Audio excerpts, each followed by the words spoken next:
This is IMT News. 1 जनवरी 2024 को India में कौलसा मोहल्ला रनावाहलाई मेमन जमात के ताउन से और ग्लोबल मेमन ऑर्गेनाइजेशन की जानिब से तबस्सुम दोराजीवाला की सरबराही में IT ऑनलाइन एजुकेशन के फॉर्म का इफ्तिताह हुआ। इस प्रोग्राम के चीफ गेस्ट जनाब ऑल इंडिया मेमन जमात के प्रेसिडेंट इकबाल ऑफिसर साहब थे और guest of honour world Memon organisation India chapter के प्रेसिडेंट हसीन अगारी साहब थे। मुंबई की तकरीबन 35 जमातों के ओहदेदारान भी शामिल थे जिन्होंने अपने अपने ख्यालात का इजहार किया। प्रोग्राम का आगाज तिलावत कुरान पाक से मिस्टर इब्राहिम ने किया। ग्लोबल मेमन ऑर्गेनाइजेशन की वाइस प्रेसिडेंट तबस्सुम दोराजीवाला साहिबा और मुंबई के इंचार्ज जो हैं नूर मोहम्मद पटेल साहब, बाबा भाई ने फरमाया अभी कि भाई वो उनको एम्बेसडर बनाया गया है, हम उनको मुबारकबाद देते हैं। सेंट्रल बॉडी के फाउंडर जो हैं अनीस भाई दावड़ा, सिराज भाई जनरल सेक्रेटरी और उमर भाई मेमन जो लंदन में रहते हैं, सिराज भाई श्रीलंका में हैं और यहाँ पर स्टेज पर मौजूद WMO के इंडियन चैप्टर के प्रेसिडेंट हसीन भाई आगाड़ी, ऑल इंडिया मेमन जमात फेडरेशन के अजीज भाई मच्छीवाला, हाजी भाई, डॉक्टर वसीम साहब भी यहाँ आए हुए हैं, हम उनका भी इस्तकबाल करते हैं और बहुत सारे मेमन वेलफेयर के जाहिद भाई जवेरी, हमारे ऑल इंडिया मेमन जमात फेडरेशन के जोनल सेक्रेटरी रियाज भाई, NSC मेंबर, यहाँ नसीमा भाई सूरती हमारी ऑल इंडिया मेमन जमात फेडरेशन की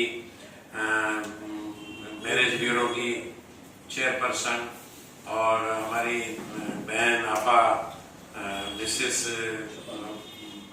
सबाना भाई जो NSC मेंबर हैं। तमाम का नाम एक एक का मैं नहीं लूंगा क्योंकि बहुत वक्त जाएगा, नमाज का वक्त भी हो रहा है। ये ग्लोबल मेमन ऑर्गेनाइजेशन का एस्टेब्लिश हुआ तो अनीस भाई दावड़ा का मुझे फोन आया था और उन्होंने कहा था कि भाई इकबाल भाई आप पूरे इसके मैं फाउंडर हूँ, आप प्रेसिडेंट बनिए।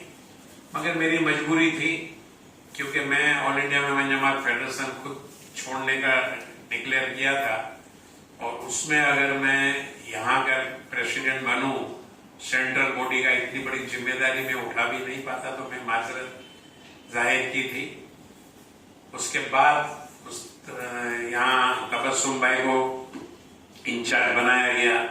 नूर मोहम्मद भाई भी माशाअल्लाह बड़े जहीन है, मेरी मुलाकात हुई, मेरे पास आए थे, बातचीत किए तो अल्हम्दुलिल्लाह बहुत समझदार हैं। तो इन्होंने जो बताया और मेरी उमर भाई से मेरी दोस्ती है और एम्बेसडर भी हमारे वर्ल्ड मेमन डे के उमर भाई और अनीस अपने सिराज यूनुस वो बरसों से हमारे एम्बेसडर भी हैं, तो हमारी बातचीत होते रहती है। ये IT का मतलब क्या? IT का मतलब इंफॉर्मेशन टेक्नोलॉजी।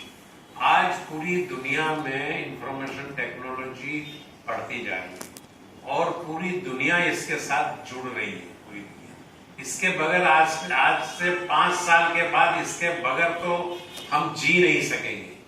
ये इतना हर घर के अंदर ये पहुंच रहा है। इसमें हार्डवेयर है, सॉफ्टवेयर है, सिक्योरिटी है, एप्लीकेशन है, इंटरनेट है, नेटवर्किंग है, सपोर्ट है, कम्युनिकेशन है, डेवलपमेंट है, कोडिंग है, डेटाबेस है, नेटवर्क है,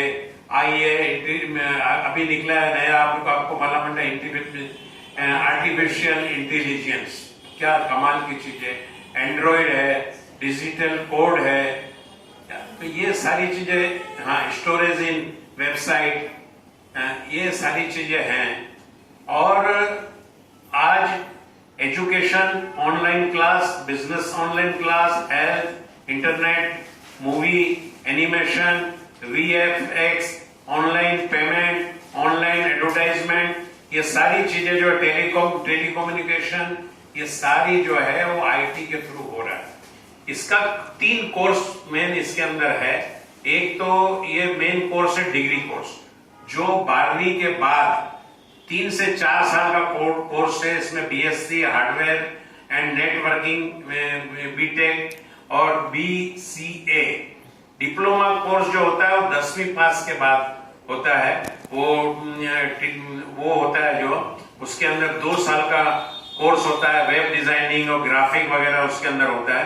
सर्टिफिकेट कोर्स जो होता है वो 10वीं पास का होता है और 1 साल का कोर्स होता है जिसमें साइबर और कंपनी सर्विस हेड और हार्डवेयर नेटवर्किंग वगैरह बहुत सारे कोर्स हैं। और इतनी आगे बढ़ गए जैसा हसीन भाई ने कहा, बाबा भाई ने कहा कि आईटी के हमारे हिंदुस्तान बहुत आगे है और पूरी दुनिया के अंदर आज देखो तो बड़ी बड़ी कंपनियां जो है उसके अंदर इंडिया के न सिर्फ लड़के बल्कि इंडियन लड़कियां औरतें जो हैं वो हेड है और लाखों रुपए का पगार ले रही है। अब एजुकेशन जो है पूरा चेंज हो रहा है। अब वो 10 साल की पढ़ाई मैट्रिक के बाद, 12वीं के बाद, ग्रेजुएट के बाद 10 साल पढ़ना और डॉक्टर बनना, इंजीनियर बनना, माफ करना डॉक्टर साहब आपको जो बड़ी खिदमत का काम कर रहे हैं, तो वो उतनी मेहनत करना और उसके बाद उतना वर्थ नहीं है जो एक आईटी का स्टूडेंट जो है वो अच्छी पढ़ाई करके लाखों रुपए का पगार कमा लेता है। बड़ी बड़ी कंपनियां उसको हायर करती हैं, मगर उसके अंदर कितना पावर है उस हिसाब से वो आगे बढ़ता है। तो ये बहुत अच्छा शोभा है टेक्नोलॉजी का। तो ये ग्लोबल मेमन ऑर्गेनाइजेशन ने इसको किया है। आज फार्म का उद्घाटन जो है इनॉग्रेशन मेरे हाथों से हुआ। हम सारे लोग यहाँ पर मौजूद हैं और इंशाअल्लाह इसको आगे बढ़ाना पड़ेगा। इसके अंदर 1 से लेकर के 2 बजे तक ऑनलाइन इसके अंदर उसकी टीचिंग होगी। और दूसरा सेकंड टर्म जो कोई बिजनेस वाले हैं या घरेलू लेडीज है वो टाइम नहीं दे पा रहे तो उनके लिए दूसरा बैच जो है 5 से लेकर 6 बजे तक, ये 2 बैच जो है ये रखा गया है। और ज्यादा से ज्यादा जो है बच्चे इसका फायदा उठावे। हम लोगों को इसके लिए कोशिश करनी चाहिए। और इसमें अगर बहुत सारे लड़के ऐसे होते हैं कि 10वीं के बाद पढ़ाई कर नहीं पाते, ऐसी पोजीशन उनकी होती है कि उनका फाइनेंशियली उसको पोजीशन नहीं होती है। अगर ये आईटी कोर्स कर लेता है ग्लोबल का तो मुझे लगता है कि वो 10वीं के बाद भी अगर ये रक्षिंदा जाहिद, IMT न्यूज़, लंदन।